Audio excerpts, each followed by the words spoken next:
A paz do Senhor para todos que nos assistem, para todos que nos ouvem através desse canal. Nós estamos aprendendo um pouco mais a respeito de introdução ao Novo Testamento. É um livro que trata aí dos evangelhos, né? Os evangelhos, e na unidade 2, nós falamos a respeito dos evangelhos, que são livros históricos, e que os primeiros evangelhos, que é de Mateus, Marcos e Lucas, são sinóticos, porque eles falam que se interagem, têm a mesma visão, né? Homens vivenciando uma situação e cada um trazendo a sua ótica, esclarecendo os fatos, os eventos que aconteceram dentro da sua visão, interagindo nos evangelhos. E o de João, ele é um evangelho que fala mais com a igreja, né? Já é uma igreja mais assentada, mais embasada, mais espiritual, mais consistente em relação ao reino dos céus. Então, João trata assim de uma forma espiritual. A linguagem de João era para a igreja. E falamos um pouco na unidade 2 a respeito da sinopticidade, ou seja, essa interação, né, dos evangelhos, consolidando, confirmando a palavra de Deus, a mensagem de Deus, através de homens imperfeitos, homens que tinham falhas, que tinham dificuldades, que tinham fraquezas, mas que viveram uma vida íntegra, né, na presença de Deus. Homens que se doaram, homens que viveram o evangelho de verdade. Tá certo? Então, nós estamos aqui aprendendo um pouco mais a respeito deste livro, e a unidade que nós estamos tratando agora, que nós vamos falar um pouco aí, aprender um pouco, é a unidade 3, capítulo 1 e lição 1. O tema central desse livro é formação, estabelecimento e expansão do cristianismo. Na unidade 3, nós vamos falar um pouquinho a respeito da expansão, né? Mais propriamente do livro de Atos, que é um livro, não é um livro doutrinário, é um livro histórico. Contudo, existem princípios, existe ensinamento básico de um evangelho, de uma vida transformada, né? De uma lição de vida, de um grande aprendizado, certo? Então, o Novo Testamento e a expansão da igreja é o que nós vamos tratar. Jesus, ele é assunto ao céu, e quando ele está subindo, os anjos se deparam diante dos discípulos e questionam eles: o que vocês estão vendo aí subir? Esse que vocês estão vendo subir é o mesmo que vai descer. A promessa já sela aí da vinda do Senhor, né? Jesus, ele vem, se manifesta em carne, né, pelo ventre de uma mulher virgem, o nome dessa mulher é Maria, mas na segunda vinda, ou seja, vamos considerar assim como a segunda vinda, então Jesus, ele vem para arrebatar a igreja, para levar a igreja para o céu, certo? E para cuidar da igreja, né? Do céu, nós estamos falando do reino dos céus, nós estamos falando de vida com Deus, e depois vamos falar de escatologia lá na frente, que é o momento que Jesus vem sobre o trono de Davi, e a igreja vem para reinar com Jesus. Então, o arrebatamento é só uma parte ainda dessa grande história, desse grande evento que faz parte da igreja, o corpo de Cristo. No Novo Testamento, na unidade 3, falando da expansão da igreja, nós temos, na unidade 3, 5 capítulos. O capítulo 1, nós vamos falar sobre o Atos dos Apóstolos, que é os primeiros anos da igreja, A igreja nasce em Antioquia da Síria e começa a se expandir. O Espírito Santo de Deus anuncia quem que deve ir, como que deve ir, para onde deve ir, né? Os seus discípulos, e um deles é Paulo, João Marcos, Barnabé, certo? Que fizeram aí uma trajetória de conquista e de expansão do Evangelho. No capítulo 2, é Paulo e a contribuição ao Novo Testamento, o quanto Paulo contribuiu para o Novo Testamento. Foi fundamental a vida de Paulo na expansão do Evangelho, no crescimento da igreja. Na carta, no capítulo 3, Tiago e as primeiras epístolas paulinas, vou falar um pouco disso. No capítulo 4, Coríntios e Romanos, também são as cartas, e as principais epístolas de Paulo. E finalizando no capítulo 5, Paulo e as epístolas do cárcere. Paulo previu, Paulo foi anunciado a respeito da sua partida, da sua morte, e fez isso sem medo nenhum. Né? Esperava por isso, era um homem maduro que entregou a sua vida plenamente, integralmente, em prol do reino dos céus, do reino de Deus. Atos dos Apóstolos, os primeiros anos da igreja. Os primeiros anos da igreja, nós sabemos que foram de grande perseguição religiosa e política. Roma perseguiu a igreja, humilhou a igreja, né? Cristãos eram jogados na arena para ser mortos por gladiadores. Quando não era por gladiadores, era por feras, como leão e tanto mais. Então, a igreja passou muita perseguição. Paulo, quando ele se converte, ele foi perseguido pelos fariseus. Foi perseguido de morte, a ponto de descer do muro, passar pelos muros de Jerusalém e descer num cesto, escondido pelos discípulos. Tamanha era a fúria, era a ira dos religiosos, dos fariseus. 1.1, quando se fala a respeito da autoria, o autor do livro de Atos dos Apóstolos não se identifica. Não há uma indicação clara de que seja ele.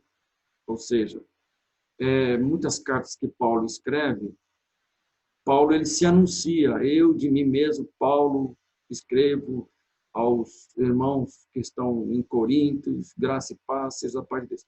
Mas o autor de Atos, ele não se identifica, mas pela análise do livro, pela pesquisa do livro, nós vamos ver situações e fatos que vão concorrer para a autoria de Lucas. Né? Nós sabemos que Lucas ele escreve o Evangelho que leva o seu nome, e ele também não evidencia assim. E nós vamos ver alguns fatos que indicam que seja Lucas, verdadeiramente. E os teólogos, os historiadores da idade primitiva, da idade média, eles indicam realmente que a autoria tenha sido de Lucas, por alguns fatos. Há dois argumentos acerca de que seja Lucas. Primeiro, que ele usa o nós, ou seja, a primeira pessoa do plural. Quando ele escreve para Teófilo, um homem que fazia de grande importância do governo, um grande relator, né? Ele escreve o Evangelho e escreve Atos. Tanto o Evangelho quanto o Atos são livros praticamente históricos. Tem os seus ensinamentos, suas doutrinas, tem os seus princípios, mas o aspecto é um aspecto de história, né? São livros históricos. Não é que nem a carta doutrinário que Paulo vem, no caso de Gálatas, no caso de Coríntios, que ele vem dando um relato como que os irmãos ou a igreja deveriam se comportar em algumas situações. Tá certo? Então, um dos argumentos é o fato dele usar a primeira pessoa do plural. Uma outra evidência que escritores do período subsequente à era apostólica sustentam a autoria de Lucas. Então, homens historiadores, homens escritores do período subsequente, né, eles identificam realmente que tenha sido Lucas. Data da redação do livro dos Apóstolos, Atos dos Apóstolos. Ela vai girar em torno, e é uma sugestão, né, em torno de 60 a 150 depois de Cristo. A era de 53, a era de 60, 62, nós vemos Paulo ali nas viagens, primeira, segunda, depois vamos ver aqui a respeito disso.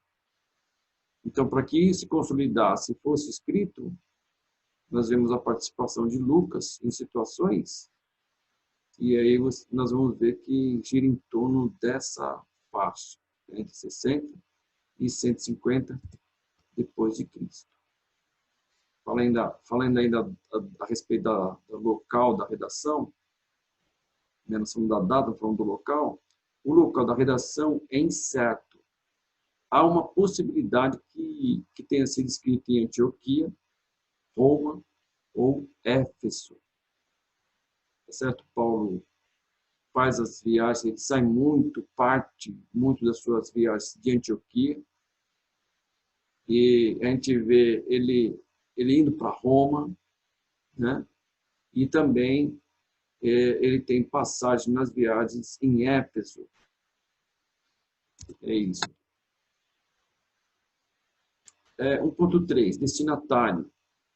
Qual era o destino dessas cartas?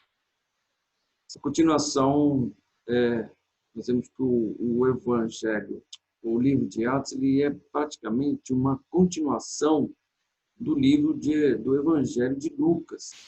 Quando nós vemos o enunciado de Atos, nós vamos ver um pouco a respeito desse aspecto, né? Tendo escrito tal, ele vai falar um pouco dos momentos, dos eventos que ele passou ali e que ele buscou informações até consolidando o Evangelho, tá certo? Então você vê Atos uma continuação.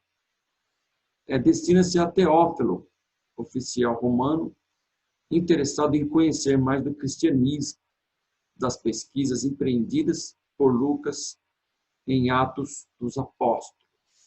Então, nós vemos aqui Paulo, destinatário, a pessoa para quem Paulo reporta, tanto no Evangelho quanto no livro de Atos, é Teófilo, um oficial romano que fazia parte do governo, e esse oficial ele tinha muito interesse no Evangelho, ouvia as histórias de Jesus e queria saber mais. Ainda destinatário, em Atos, no livro de Atos, no capítulo 1, está escrito assim, ó, fiz o primeiro tratado ao Teófilo, acerca de tudo que Jesus começou não só a fazer, mas a ensinar. Ele está falando aqui do Evangelho. Ele está expressando aqui aquilo que ele escreveu, tudo a respeito da vida de Jesus, de tudo que Jesus tinha feito e que ele ensinava. E muitas das coisas ele buscou não diretivamente, mas através de testemunhos, através de tradição, através de pessoas que já tinham ouvido falar de Jesus, que vivenciaram essa época. Porque Paulo, porque Lucas, ele realmente não foi um apóstolo presente, né, pessoalmente de Jesus. Tá certo? Destinatário ainda, ó. Nós falamos sobre Atos, agora estamos falando sobre Lucas. Lucas, capítulo 1. Pareceu-me também a mim conveniente descrevê-los.